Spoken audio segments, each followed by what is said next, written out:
Student, SVN group of education की online classes में आपका हार्दिक स्वागत है।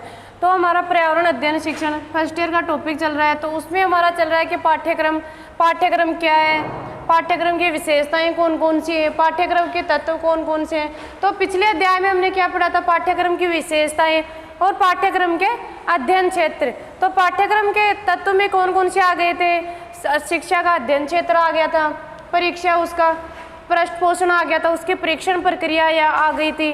तो ये क्या आ गए थे हमारे पाठ्यक्रम के तत्वों के अंतर्गत के पाठ्यक्रम का चयन किस प्रक्रिया के आधार पर होता है। तो उसमें हमारे अध्ययन क्षेत्र, पाठ्य वस्तु, शिक्षण विधियाँ, हमारी वो जो पृष्ठ पोषण है, परीक्षण प्रक्रिया है, हमारी जो परीक्षा प्रणाली है उसका मूल्यांकन किस आधार पर, बच्चे को पृष्ठ पोषण किस आधार पर मिलता है।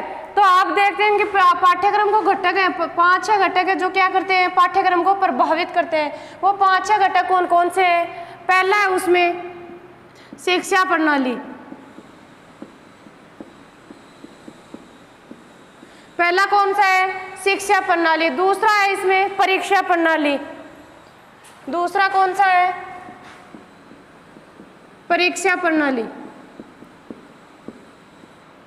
तीसरा है शासन प्रणाली। चौथा है हमारा अध्ययन समितियां और पांचवा है राष्ट्रीय आयोग तथा समितियां और अगला है सामाजिक बदलाव। चौथा है अध्ययन समितियां,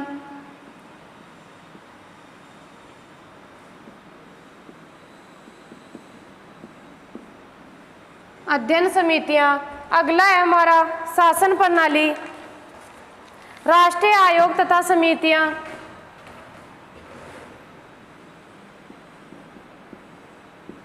राष्ट्रीय आयोग तथा समितियां। लास्ट है हमारा सामाजिक बदलाव।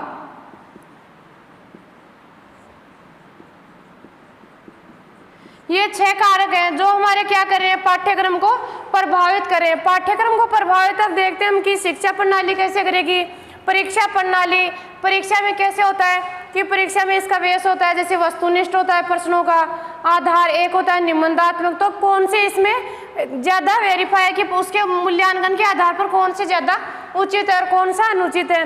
शासन प्रणाली में हो जाता है हमारा जो केंद्र के जो शासन प्रणाली वहाँ की दूसरी है, विदेशों में दूसरी है और हमारे देश की शासन प्रणाली दूसरी है। तो हमारे राज्य में कौन सी शासन प्रणाली होगी, जो पूरे देश में यानी केंद्र सरकार की। तो हमारे जो केंद्र सरकार में बदलाव होता है वो हमारे क्या होगा, पाठ्यक्रम को भी प्रभावित करेगा। अगली अध्ययन समितियां, अनेक अध्ययन समितियां गठित होती है, उनके आधार पर क्या होता है, पाठ्यक्रम को प्रारूप को बदल दिया जाता है। उसमें अनेक सदस्य होते हैं तो वो क्या करते हैं, अपनी मनोवृत्ति और अभिरुचियों के आधार पर क्या होते हैं, पाठ्यक्रम के प्रारूप को बदलते हैं। अनेक राष्ट्रीय आयोग और समितियां जिन्होंने हमारे एक विश्व यूजीसी उसके द्वारा एक पाठ्यक्रम का निर्धारित करते हैं, विश्वविद्यालय अनुदान आयोग।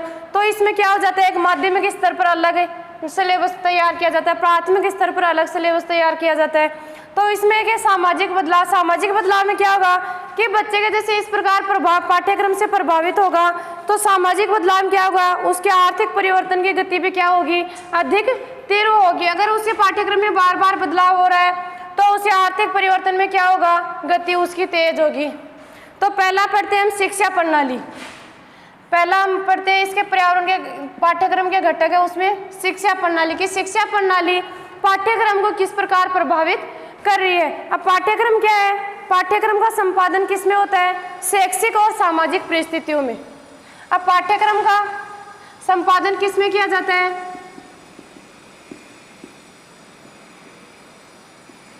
पाठ्यक्रम का संपादन शैक्षिक और सामाजिक परिस्थितियों में किया जाता है। कि शिक्षा में बदलाव होगा तो समाज में होगा, समाज में बदलाव होगा तो क्या होगा, शिक्षा में भी परिवर्तन होगा। तो पाठ्यक्रम का संपादन कौन कौन सी परिस्थितियां करी हैं, शैक्षिक और सामाजिक परिस्थितियां। तो अब हम देखते हैं शिक्षा प्रणाली, हमारे पाठ्यक्रम को शिक्षा प्रणाली किस प्रकार प्रभावित कर रही है। तो शिक्षा प्रणाली में क्या आ जाएगा हमारा कि इतिहास में यह विदित होता है।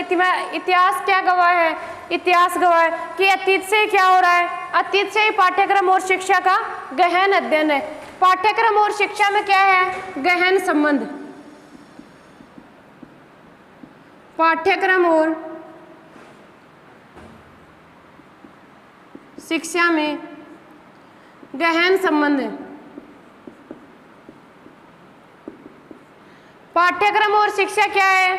एक दूसरे के पूरक है, तो एक दूसरे को किस लिए प्रभावित भी करते हैं। अगर शिक्षा का माध्यम पाठ्यक्रम के आधार पर होगा तो ये एक दूसरा कि अगर पाठ्यक्रम में शिक्षा जो हमारी शिक्षा का जो क्षेत्र है उसमें हमारी पाठ्य पुस्तकें सम्मिलित तो वो किस में आ जाएंगे?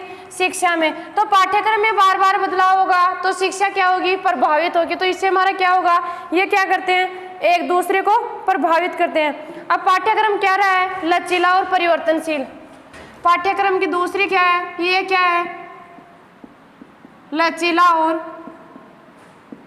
परिवर्तनशील। कि कुछ तो इसका वर्तमान के आधार पर परिवर्तन कर दिया जाता है पाठ्यक्रम को, कुछ इसका भार कम करने के लिए कई बार कम कर दिया जाता है, कई बार कुछ नया जोड़ने के लिए उसमें नया पाठ्यक्रम शामिल करने के लिए क्या कर दिया जाता है? अनेक बुकें बढ़ा दी जाती हैं कि उनके माध्यम से उनको उनमें अनेक विषय बढ़ा दिए जाते हैं। तो इसमें क्या होता है? अनेक विषयों का अध्ययन भी एक साथ किया जाता है। जैसे हम माध्यमिक स्तर तक क्या करते हैं? सभी विषयों का साथ अध्ययन करते हैं। उसमें हमारी संस्कृत, अंग्रेजी, गणित, हिंदी, विज्ञान, ये सारे सब्जेक्ट क्या होते हैं? उसमें शामिल होते हैं। लेकिन 11वीं में क्या होता है? हमारा एक नया लेवल जांचना होता है जिसमें हमारी रुचि होती है। तो रुचि के अनुसार क्या होना चाहिए? आगे हम एक सब्जेक्ट चूज करते हैं। तो उसमें क्या होगा? ये क्या है? एक लचीला और परिवर्तनशील। शिक्षा प्रणाली कैसी है हमारी पाठ्यक्रम की? लचीला और परिवर्तनशील। और छोटे बालकों का पाठ्यक्रम कैसा होता है? छोटे बालकों का पाठ्यक्रम अनुभव केंद्रित।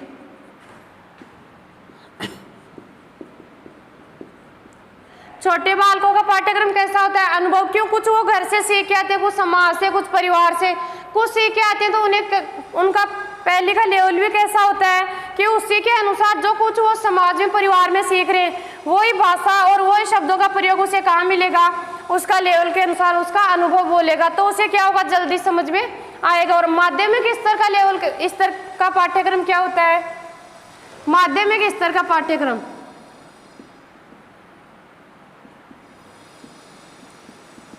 माध्यमिक स्तर का पाठ्यक्रम कौन सा होता है? विषय केंद्रित। कि छोटे बच्चों के पास तो हिंदी की वर्णमाला जैसे क ख ग ए आई यही सीखता है। फिर माध्यमिक स्तर पर क्या आ जाएंगे? उसके सारे सब्जेक्ट आ जाएंगे जिसमें आ जाएंगे गणित, हिंदी, अंग्रेजी, सामाजिक विज्ञान, संस्कृत, विज्ञान आदि क्या आ जाएंगे? ये क्या हो जाएगा? माध्यमिक स्तर पर बच्चे के पाठ्यक्रम की शिक्षा प्रणाली कैसी हो जाएगी? विषय केंद्रित। और छोटे बालकों की जो वह परिवार, समाज और वातावरण में सीखता है तो उसकी क्या हो जाएगी? अनुभव केंद्रित है। तो ये हमारे पाठ्यक्रम को प्रभावित शिक्षा प्रणाली कैसे कर रही है कि पाठ्यक्रम में शिक्षा का क्या है? पाठ्यक्रम और शिक्षा में क्या है? गहन संबंध है। गहन संबंध है तो क्या होगा? पाठ्यक्रम लचीला और परिवर्तनशील होगा।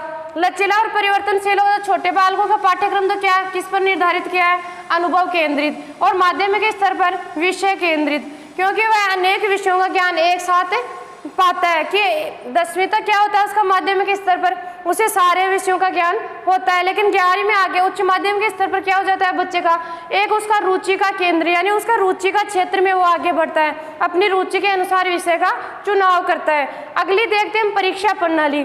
परीक्षा प्रणाली क्या करती है? जिस प्रकार शिक्षा प्रणाली पाठ्यक्रम को प्रभावित कर रही है उसी प्रकार परीक्षा प्रणाली भी क्या कर रही है?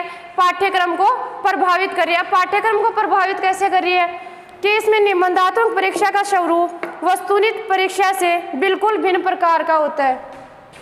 अब परीक्षा प्रणाली में देखते हैं हम निबंधात्मक प्रश्नों का स्वरूप वस्तुनिष्ठ प्रश्नों से क्या होता है? भिन्न होता है। वस्तुनिष्ठ प्रश्नों से भिन्न होता है। अब निबंधात्मक प्रश्नों का तो स्वरूप भिन्न होगा। वस्तुनिष्ठ में क्या होते हैं, छोटा क्वेश्चन, एक बड़े व्यापक। वस्तुनिष्ठ का क्षेत्र क्या होता है, व्यापक, लेकिन उसे किस में किया जाता है, एक सरल और छोटी भाषा में। कि निबंधात्मक प्रश्न क्या, तो उत्तर हम किस में देंगे, 5 या 10 पृष्ठ में। और वस्तुनिष्ठ के क्या होते हैं, एक क्वेश्चन दे दिया जाता है, उसके 4 ऑप्शन आ जाते हैं। तो 4 ऑप्शन में उसमें क्या होता है कि एक हमें चूज करना होता है कि सही कौन सा है। तो उसके आधार पर वस्तुनिष्ठ परीक्षा प्रणाली का मूल्यांकन कैसा होगा, एकदम सटीक और सीधा और सही। 100% क्या होगा वस्तुनिष्ठ परीक्षा प्रणाली का, 100% क्या होगा रिजल्ट सही। और निबंधात्मक में क्या हो गए, निबंधात्मक में कुछ उसके उच्च उद्देश्य पाए जाते हैं। तो उच्च उद्देश्य में निबंधात्मक प्रश्नों में क्या होगा, जब विस्तार से होगा तो उसके आधार पर हमें अंक भी, उसमें 100% अंक मुश्किल है कि उसमें हम 100% अंक ऐसे नहीं दे पाते हैं कि उसमें एक बच्चे की अपनी लैंग्वेज होती है, एक पाठ्यक्रम की अलग लैंग्वेज होती है। तो उसके आधार पर क्या करते हैं, हम निर्धारित नहीं कर सकते उसके अंक कि इसमें इसने सही लिखा है या गलत लिखा है। तो उसमें समझने में और सोचने में ज़्यादा टाइम लगता है। वस्तुनिष्ठ में क्या है, 100% उत्तर सही होता है क्योंकि उसमें 4 ऑप्शन आएंगे। तो 4 ऑप्शन में क्या जाएंगे, एक हमें चूज जो सही उत्तर होता है, तो सही उत्तर को हम सही करेंगे तो उसका मार्किंग कैसी होगी, एकदम सही।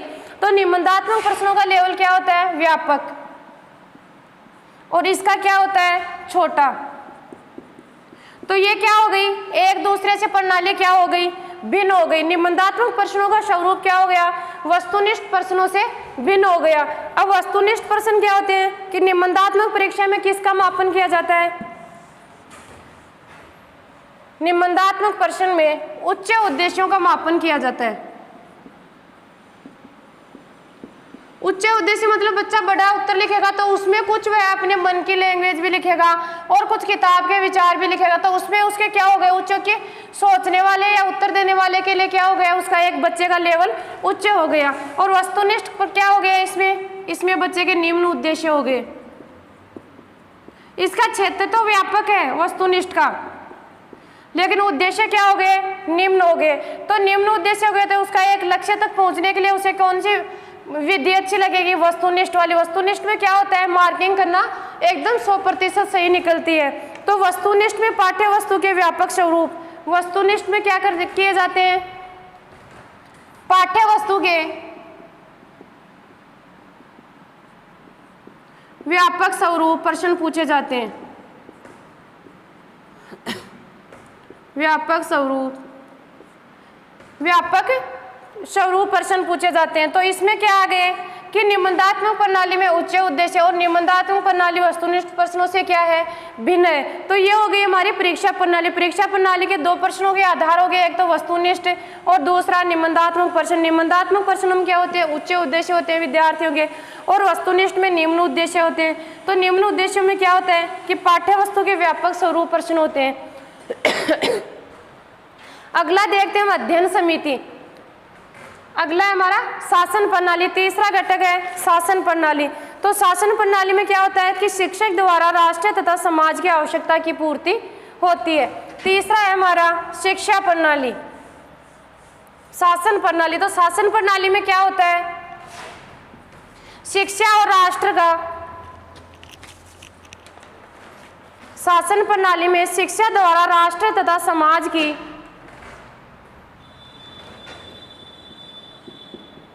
शिक्षा द्वारा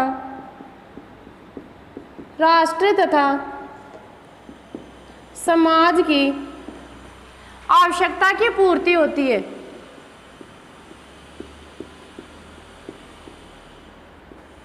आवश्यकता की पूर्ति होती है। शासन प्रणाली में क्या बताया गया है कि शिक्षा द्वारा क्या होता है, राष्ट्र तथा समाज की क्या होती है, आवश्यकता की पूर्ति। अब आवश्यकता की पूर्ति कैसे होती है, केंद्र तथा राज्य स्तर के पाठ्य बदलने से पाठ्यक्रम के प्रारूप पर प्रभाव पड़ता है। केंद्र और सरकार की, केंद्र और राज्य सरकार की सत्ता बदलने से क्या होगा, पाठ्यक्रम के प्रारूप पर क्या पड़ेगा, प्रभाव।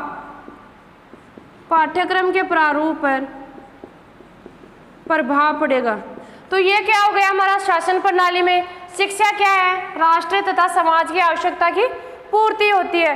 तो शिक्षा द्वारा होती है, तो क्या हो गया, शिक्षा में राष्ट्र तथा समाज में कौन सी सरकार आ गई केंद्र और राज्य सरकार। तो इसमें केंद्र और राज्य सरकार की हमारी सत्ता बदलती है। सत्ता बदलने पर क्या होता है, पाठ्यक्रम में बदलाव आता है। अब देखो, जैसे हम देखते हैं कि एक विद्यालयों का नाम था, जैसे किसी में पहले आदर्श लगा रखा था, जैसे आदर्श उच्च प्राथमिक विद्यालय, तो उसमें क्या होता है, हमारी जो बाकी सरकार आती है तो उसमें क्या होता है, आदर्श लगा दिया जाता है। और फिर कांग्रेस की आती है तो उसमें क्या होता है, फेरबदल होता है, आदर्श को हटा दिया जाता है। जो राजीव गांधी केंद्र है हमारे, उनको अटल सेवा केंद्र बना दिया जाता है एक सत्ता में। दूसरी में क्या कहता है, अटल सेवा केंद्र को फिर से राजीव गांधी केंद्र बना दिया जाता है। तो इसमें क्या हो रहा है, तो शिक्षा क्या हो रही है, इससे पाठ्यक्रम क्या हो रहा है, प्रभावित हो रहा है कि उसमें भी, शिक्षा में जो पाठ्यक्रम है उसमें भी क्या करना पड़ता है, बदलाव करना पड़ता है। तो शिक्षा द्वारा क्या हो गया, राष्ट्र और समाज की आवश्यकता की पूर्ति, केंद्र और राज्य सरकार की सत्ता बदलती है, तो पाठ्यक्रम निश्चित रूप से प्रभावित होता है।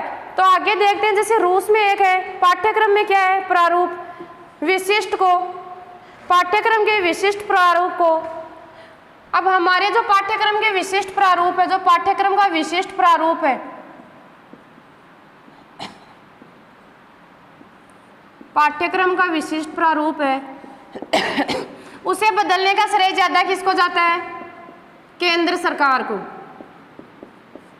हमारा जो पाठ्यक्रम का प्रारूप है, पाठ्यक्रम का जो विशेष प्रारूप है, यानी कि जिसमें किसका ज्यादा हाथ है, राज्य सरकार से ज्यादा केंद्र सरकार का। अब केंद्र सरकार का जैसे अब देखते हैं हमारे जैसे इस कोविड-19 के तहत जो एग्जाम है स्थगित कर दी गई, तो एग्जाम स्थगित होने के बाद में अब जो केंद्र सरकार जो निर्णय ले रही है वही क्या ले रही है, अब राज्य सरकार निर्णय ले रही है। जैसे केंद्र सरकार ने कर दिया कि 10वीं 12वीं की परीक्षाएं लगेंगी, बाकी को प्रमोट किया जाएगा, तो वही नियम क्या हो रहा है, यहाँ हमारे राज्य सरकार लागू कर रही है। ऐसे जो कॉलेज की परीक्षाएं हैं तो उसमें फर्स्ट ईयर सेकेंड ईयर को प्रमोट किया जाता है, जैसे स्नातक और स्नातकोत्तर में जो प्रवेश के एग्जाम है प्रथम द्वितीय वर्ष की, उनको क्या किया जा रहा है, प्रमोट किया जा रहा है। बाकी जो अंतिम वर्ष की परीक्षाएं हैं उनको क्या है, वो ली जा रही है। तो उनमें क्या होगा, वो किस आधार पर सारा चल रहा है, केंद्र सरकार के आधार पर।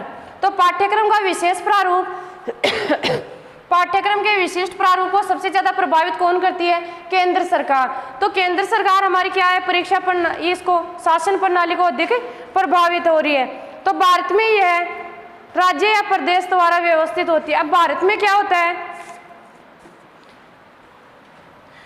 भारत में क्या होता है,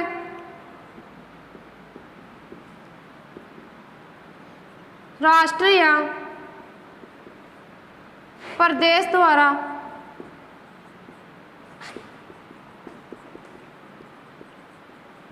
व्यवस्थित होती है। भारत में शिक्षा या शासन प्रणाली कैसी है, जो राष्ट्र या हमारे देश में जो एक होती है, जो केंद्र सरकार, तो उसने जो निर्णय ले लिया उसके अनुसार ही क्या होगी, व्यवस्थित होगी। लेकिन रूस में कैसी शासन प्रणाली है, रूस में जैसे सत्ता का बदलाव होता है, जो शासन प्रणाली में बदलाव आता है, पाठ्यक्रम में क्या होता है उसी के अकॉर्डिंग बदलता है। तो पाठ्यक्रम में भी क्या होता है, बदलाव आता है। तो रूस के शासन प्रणाली में क्या है, रूस की और हम भारत की तुलना करें तो रूस में क्या है, जब आए साल में जब उनकी सत्ता बदलती है तो क्या होता है, पाठ्यक्रम में भी उसी प्रकार बदलाव होता है। तो भारत में तो क्या है, जो केंद्र सरकार ने निर्धारित कर लिया, जब केंद्र सरकार ने जो निर्धारित किया वही क्या होगा, भारत के नियमों में लागू होगा। तो इसलिए शिक्षा का कोई राष्ट्रीय प्रारूप नहीं है। तो इसका अर्थ क्या निकला कि शिक्षा का कोई राष्ट्रीय प्रारूप नहीं है, शिक्षा का कोई राष्ट्रीय प्रारूप नहीं है। तो राष्ट्रीय प्रारूप ऐसे नहीं है कि शासन प्रणाली में जिस प्रकार सत्ता का फेरबदलाव हो रहा है उसी प्रकार क्या हो रहा है, पाठ्यक्रम में बदलाव हो रहा है। तो शिक्षा द्वारा क्या है, राष्ट्र और समाज की आवश्यकताओं की पूर्ति तो हो रही है शिक्षा के द्वारा, लेकिन जो केंद्रीय राज्य सरकार द्वारा जो पाठ्यक्रम में बदलाव हो रहा है उससे हमारी शासन प्रणाली में जो शिक्षा है वो क्या हो रही है, पाठ्यक्रम अधिक प्रभावित हो रहा है। अगला देखते हैं हम अध्ययन समितियां।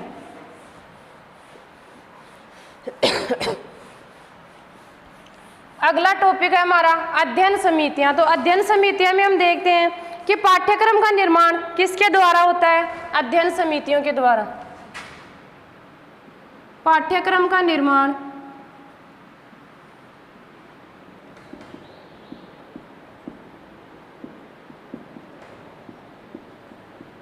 अध्ययन समितियों के द्वारा होता है।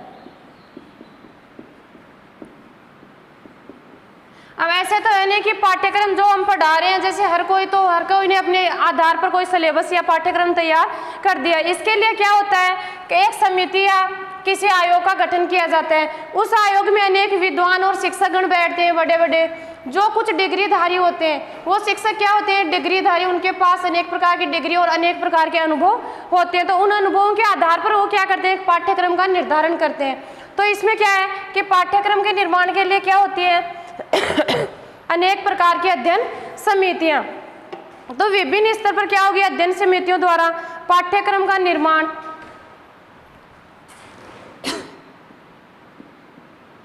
विभिन्न प्रकार की अध्ययन समितियों द्वारा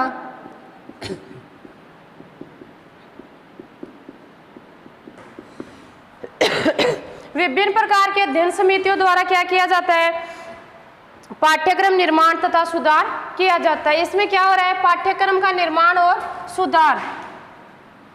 पाठ्यक्रम का क्या किया जा रहा है, निर्माण तथा सुधार। क्यों, पाठ्यक्रम के निर्माण में सबसे ज्यादा उपयोगी क्या है, अध्ययन समितियां। तो अध्ययन समितियों की विभिन्न प्रकार की, तो वो क्या करेंगे, पाठ्यक्रम का निर्माण तथा सुधार करेंगी। तो इसलिए इन सदस्यों की, अध्ययन समिति के सदस्यों की क्या होती है, सूझबूझ तथा अनुभवों के द्वारा ही। अध्ययन समिति में जो अनेक सदस्य बैठते हैं अध्ययन समिति के, उनके द्वारा क्या होता है, उनकी सूझबूझ और उनके अनुभवों द्वारा पाठ्यक्रम का प्रारूप तैयार किया जाता है। पाठ्यक्रम का क्या किया जाता है, एक प्रारूप तैयार किए। अध्ययन समिति के सदस्यों के सूझबूझ तथा अनुभवों के द्वारा क्या होता है, पाठ्यक्रम का स्वरूप विकसित होता है, यानी पाठ्यक्रम का प्रारूप तैयार किया जाता है। तो इसलिए इन सदस्यों की अभिरुचि तथा मानसिक क्षमताओं का क्या होता है, सीधा प्रभाव पड़ता है। ये सदस्य होते हैं तो इसलिए इनके क्या होगा, मानसिक क्षमताएं, अभिरुचि,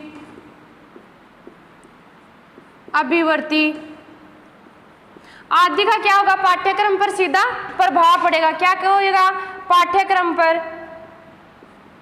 सीधा प्रभाव पड़ता है।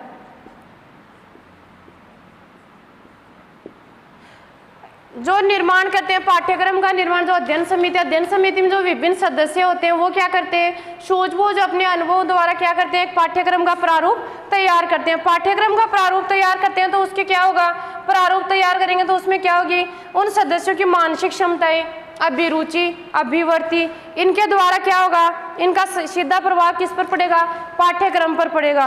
तो अध्ययन समिति के अध्यक्ष पाठ्यक्रम का प्रारूप बनाते हैं। अब जो अध्ययन समिति के जो मुख्य अध्यक्ष होते हैं वो क्या करते हैं, प्रमुख पाठ्यक्रम का क्या करते हैं, प्रारूप। प्रमुख अध्यक्ष होता है जो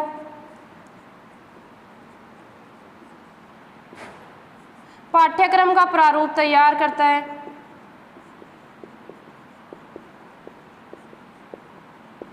बाकी सदस्य क्या करते हैं, बाकी सदस्य तो अनुमोदन नहीं करते हैं, उन्हें राय देते हैं। बाकी सदस्य अनुमोदन मात्र करते हैं। तो ये क्या हो गया हमारा पाठ्यक्रम का चौथा कारक है हमारी अध्ययन समिति। तो अध्ययन समिति में क्या आ जाएंगे कि पाठ्यक्रम का निर्माण कौन करते हैं, हमारी अध्ययन समिति की अनेक समिति और आयोग गठित किए जाते हैं। तो विभिन्न प्रकार की अध्ययन समितियों के द्वारा क्या किया जाता है, पाठ्यक्रम का निर्माण तथा उसमें सुधार किया जाता है। तो उसमें कुछ सदस्य होते हैं, जो एक समिति बैठाई जाती है, उसमें बड़े बड़े डिग्रीधारी जो विद्वान या शिक्षक गण होते हैं, उनके द्वारा क्या होता है, उनके सूझबूझ और अनुभवों के द्वारा क्या होता है, वो एक पाठ्यक्रम का प्रारूप तैयार करते हैं। तो पाठ्यक्रम का प्रारूप तैयार करेंगे तो उसमें क्या आ जाएगा, जो उन समिति के सदस्य हैं उनकी मानसिक क्षमताएं, उनकी अभिरुचि और अभिवृत्ति, तो वो क्या करेंगी, पाठ्यक्रम पर जो उनकी अभिवृत्ति रुचि है वो क्या करेंगी, पाठ्यक्रम पर सीधा अपना प्रभाव डालती हैं। अब जो इसका पाठ्यक्रम का प्रारूप है, जो मुख्य रूप से कौन तैयार करता है, जो इस समिति का प्रमुख अध्यक्ष होता है। अब बाकी सदस्य क्या करते हैं, बाकी सदस्य तो उसके बारे में जो राय मशविरा करते हैं, उसके बारे में अपने जो विचार देते हैं। तो ये हो गए हमारे पाठ्यक्रम का चौथा पॉइंट, अध्ययन समितियां जो पाठ्यक्रम को प्रभावित करता है। अगला देखते हैं हम राष्ट्रीय आयोग तथा समितियां। पांचवा है हमारा पाठ्यक्रम को प्रभावित करने वाला राष्ट्रीय आयोग तथा समितियां।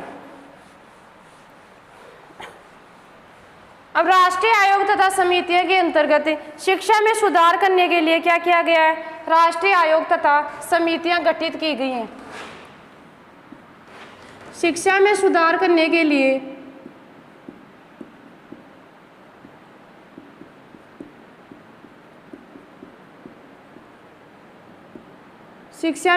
करने के लिए क्या किए गए हैं, राष्ट्रीय आयोग तथा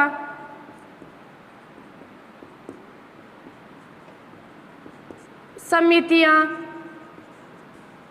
गठित की गई हैं।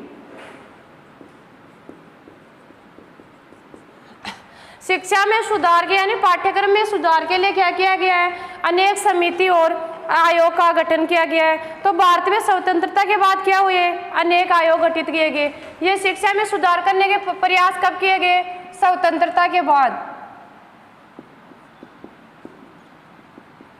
जब स्वतंत्रता के बाद ये अनेक प्रयास किए गए तो इसके आगे कि उन्होंने विश्वविद्यालय माध्यमिक तथा प्राथमिक स्तर पर क्या दिए, पाठ्यक्रम में सुधार के सुझाव दिए। पाठ्यक्रम में किस आधार पर दिए, विश्वविद्यालय माध्यमिक तथा प्राथमिक स्तर पर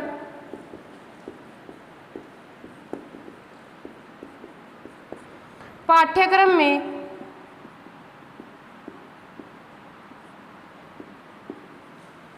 सुधार के सुझाव दिए। इसमें क्या हो गया, शिक्षा में सुधार करने के लिए क्या किया गया, अनेक राष्ट्रीय आयोग और समितियां गठित की गई हैं। तो भारत में ये क्या किया गया, स्वतंत्रता के बाद में उन्होंने विश्वविद्यालय माध्यमिक तथा उच्च प्राथमिक स्तर पर क्या किया, सुधार के सुझाव दिए। उन सुझावों को लागू करने का प्रयास किया तथा पाठ्यक्रम के प्रारूप को बदलना पड़ा। पाठ्यक्रम में सुधार के सुझावों को लागू किया।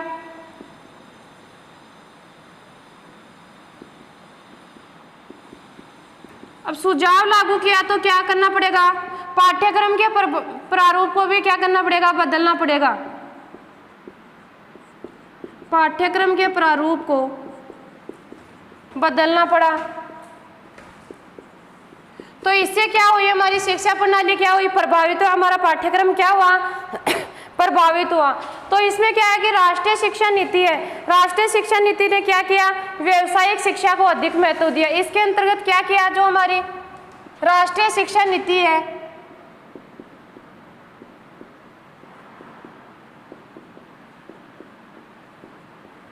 राष्ट्रीय शिक्षा नीति ने किस शिक्षा पर बल दिया, जो राष्ट्रीय आयोग तथा समितियां थी उनके अंतर्गत पाठ्यक्रम में व्यावसायिक शिक्षा को।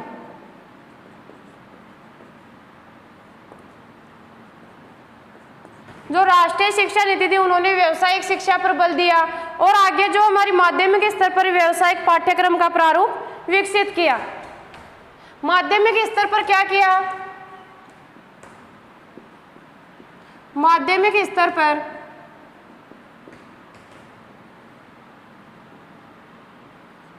पाठ्यक्रम के प्रारूप को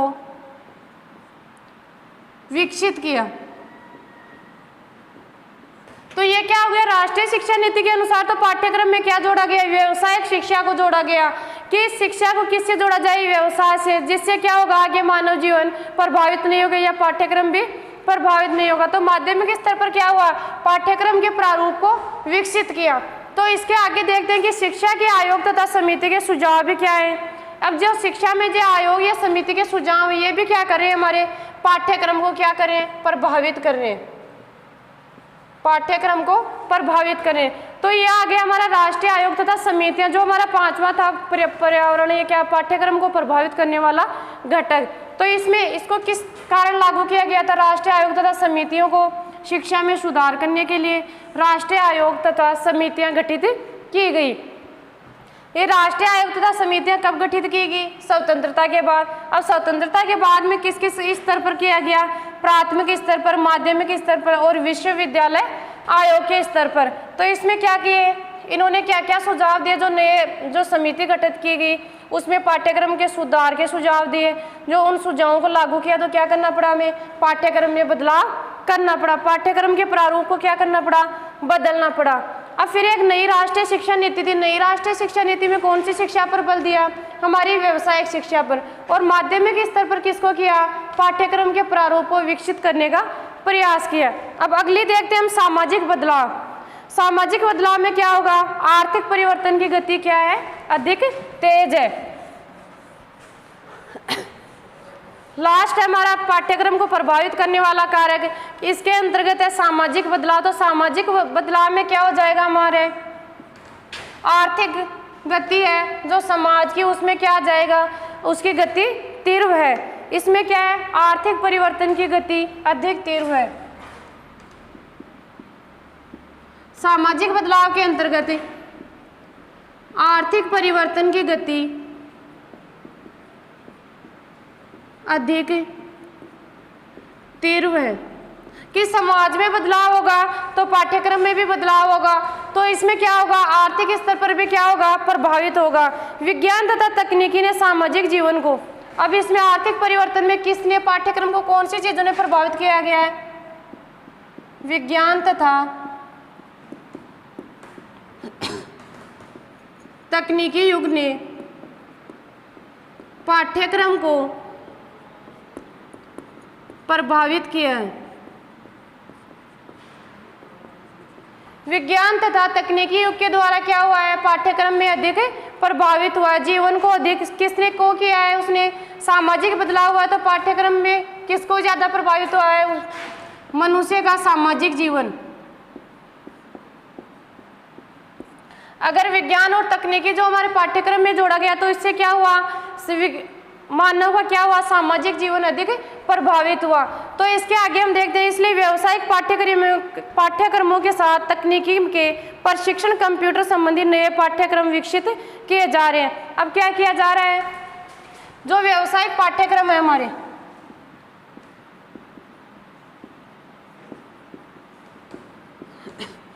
व्यावसायिक पाठ्यक्रम में आ जाएंगे हमारे तकनीकी तथा कंप्यूटर आधारित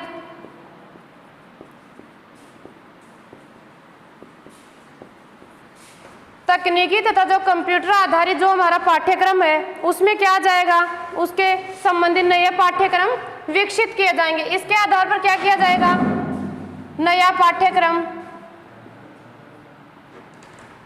विकसित किया जाएगा।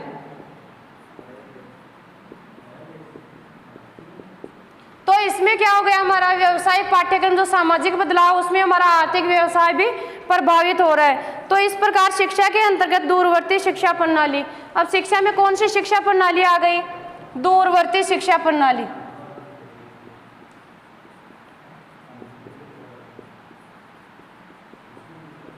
अब व्यवसाय को शिक्षा से जोड़ा गया तथा विज्ञान तथा तकनीकी के युग में पाठ्यक्रम प्रभावित हुआ, तो वो किसका हुआ है, मनुष्य का सामाजिक जीवन। अब मनुष्य के सामाजिक जीवन में क्या आ जाएगा, उसका व्यवसायिक पाठ्यक्रम। व्यवसायिक पाठ्यक्रम के अंतर्गत तकनीकी तथा कंप्यूटर आधारित जो हमारा जो प्रशिक्षण है, तो प्रशिक्षण में क्या किया जाएगा, नया पाठ्यक्रम विकसित किया जाएगा। नए पाठ्यक्रम में आ जाएंगे हमारी दूरवर्ती शिक्षा प्रणाली। अब इसके आगे हम देखते हैं कि इसके अंतर्गत पाठ्यक्रम का उद्देश्य क्या है। ये हो गए हमारे 6 तत्व। 6 तत्व में क्या आ गए, परीक्षा, हमारी शिक्षा प्रणाली किस प्रकार पाठ्यक्रम को प्रभावित कर रही है, हमारी परीक्षा प्रणाली। तीसरा हमारी शासन प्रणाली। अगला हमारी अध्ययन समितियां, राष्ट्रीय आयोग तथा समितियां, सामाजिक बदलाव। तो ये क्या कर रहे हैं, हमारे पाठ्यक्रम को प्रभावित कर रहे हैं। तो पाठ्यक्रम का क्या काम है, शिक्षा और समाज का विकास। पाठ्यक्रम का प्रमुख उद्देश्य क्या है, शिक्षा और समाज का विकास करना। अब पाठ्यक्रम का मुख्य उद्देश्य क्या हो गया, शिक्षा और समाज का विकास करना। तो व्यक्ति और समाज का विकास होगा तो पाठ्यक्रम कैसा होगा, इसमें बाल केंद्रित। पाठ्यक्रम कैसा होना चाहिए, बाल केंद्रित। अब बाल केंद्रित होगा तो समाज के साथ साथ किसका होगा, मानव का भी क्या होगा, विकास होगा। तो इसके अंतर्गत क्या हो गया कि पाठ्यक्रम में उक्त तथ्यों को यथायोग्य स्थान पर प्रयुक्त करके क्या किया जाता है, शिक्षक अपने शिक्षण उद्देश्यों को प्राप्त करते हैं। कि पाठ्यक्रम के आधार पर ही शिक्षक क्या करता है, अपने शिक्षण उद्देश्यों को प्राप्त करता है। पाठ्यक्रम के आधार पर ही शिक्षक क्या करेगा, अपने शिक्षण उद्देश्यों की प्राप्ति होगी। तो इस प्रकार जो पाठ्यक्रम को जो ये प्रभावित कर रहे हैं ये कारक 6 प्रकार के, तो इनमें हमें क्या करना चाहिए, सुधार के सुझाव देने चाहिए, इनके प्रयास करने चाहिए। तो ये हो गए हमारे पर्यावरण को प्रभावित करने वाले तत्व। तो आगे हम अगले अध्याय में पढ़ेंगे।